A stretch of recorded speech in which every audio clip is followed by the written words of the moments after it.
there, welcome back to Zero Production Value Movie Reviews. As always, I'm Eric Hoernke, and today I'm going to be discussing the 2020 film Birds of Prey and the Fantabulous, I always mess that up, and the Fantabulous Emancipation of one Harley Quinn, directed by Cathy Yan. So this represents, I guess, the next step forward for the DCEU. That's the DC Extended Universe, all those movies that fit under that DC umbrella, which they're trying to, I guess, mimic the Marvel model, but doing a pretty piss-poor job of it. But in any case, as with everything in the DCEU, one step forward equals a few stumbling steps backward. This is produced by Margot Robbie herself and features a female director in Cathy Yan. And actually, it's a very interesting choice of director because I looked her up. I didn't really recognize the name, and she has done nothing. But she actually did a pretty admirable job, and the problems with this film aren't problems to be placed at the doorstep of Cathy Yan, the director. This movie pretty much sputtered at the box office. I mean, it did make $200 million, but in the realm of superhero movies, $200 million is not what they're going for. I'm pretty sure this movie did not even hit its break-even point, which was somewhere, I think, in the $250 million range. So this probably is going to represent a step back for kind of the feminist aspect of this, although that really wasn't the blatant problem with this movie. Despite the fact it was an all-woman team, I think that's probably a good idea. I mean, we've proven that female superheroes at the forefront can do well, earn money, and put good stories out there, with Wonder Woman on the DC side and Captain Marvel on the MCU side. But really, this was just fumbled execution, and like I said, not really at the doorstep of the director. The failings really are in plot, script, and character development. All that said, this kind of falls into the realm of I didn't really like it, or I didn't really hate it, but then again, I didn't really like it either. So we get Harley fresh off a Joker breakup. The Joker has broken up with her and she is kind of down in the dumps. However, we learn that being the Joker's girlfriend kind of provides her with sort of a safety net. She can pretty much do whatever she wants to because everybody is afraid of the Joker. So when it becomes common knowledge that she is no longer with the Joker, then it's kind of, everything's sort of up in the air. And Harley winds up falling afoul of the bad guy du jour, who is the resident psycho who enjoys peeling off faces, named Roman Sionis, played by Ewan McGregor, aka Black Mask. He's the bad guy for this film.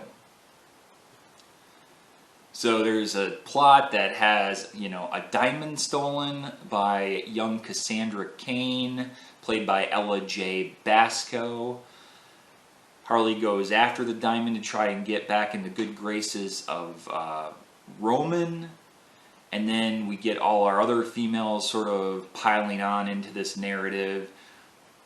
We get Rosie Perez as a cop named Renee Montoya, kind of going after everybody.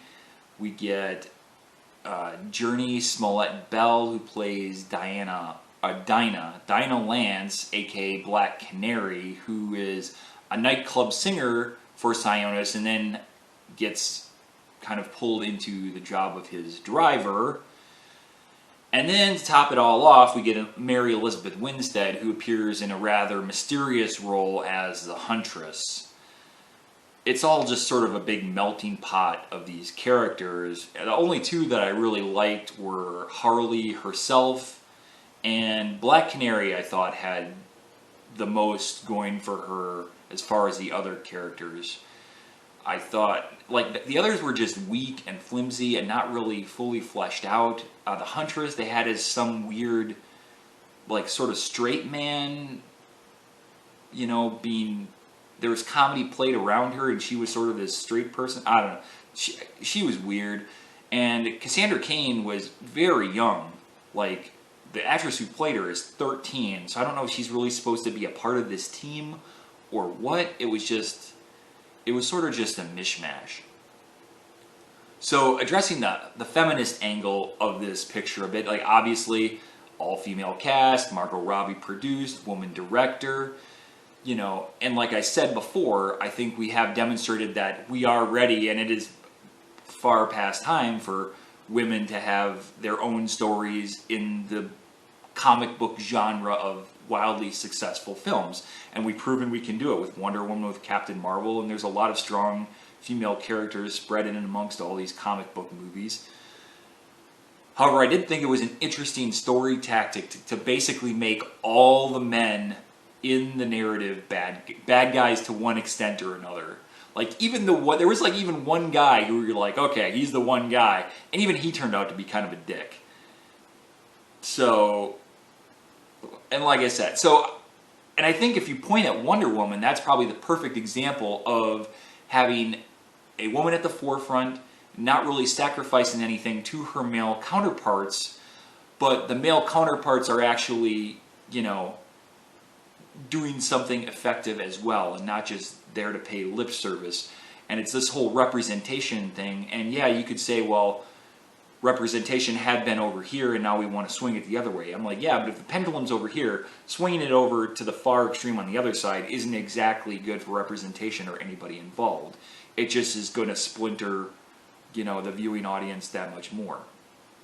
So, and then with the Montoya character, the Rosie Perez cop, like, she was really getting it at the workplace, and I thought that was maybe a bit disingenuous. Now, I don't want to try to step on any toes as far as what women have to go through working in a male-dominated environment. Obviously, I am not a woman, and I cannot speak to that. I just try to understand it, but I did think it was a bit over the top for the story that they were trying to tell. Ultimately, though, even with all like that, what you really need in order for a film to succeed or fail is a good story. Without that good story and a good script to tell that story, you're gonna fail just about every time.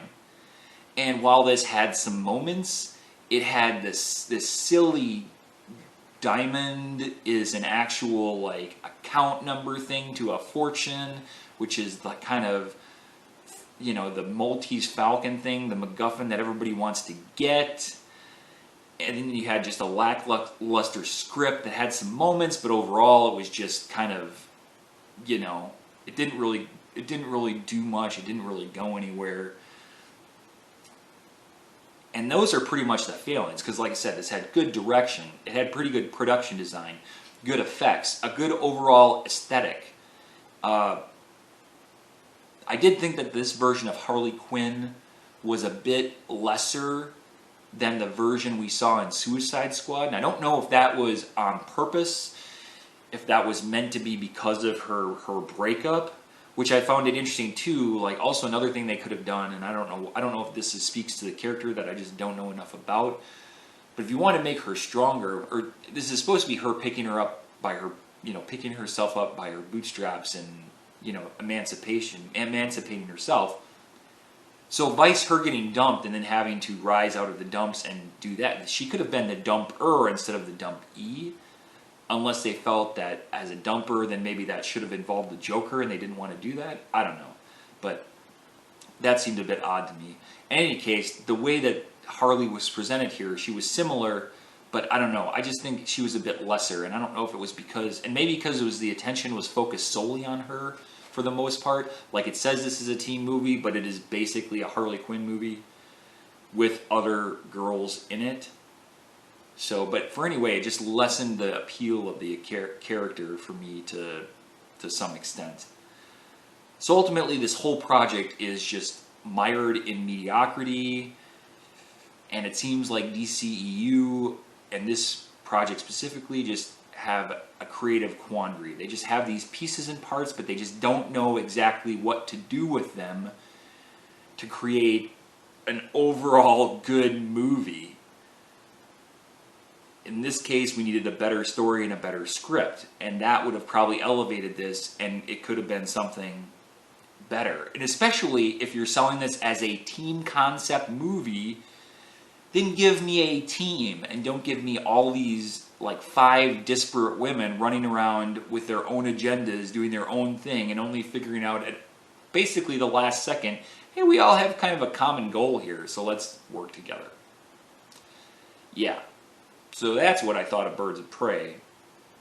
Overall, I'm going to give Birds of Prey, directed by Cathy Yan, a C.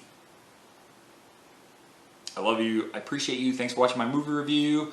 I enjoyed making it. Like, subscribe, leave some comments down below. And as always, I'm Eric Hoernke, rhymes with turnkey, and this has been a production of Zero Value. Thanks for watching.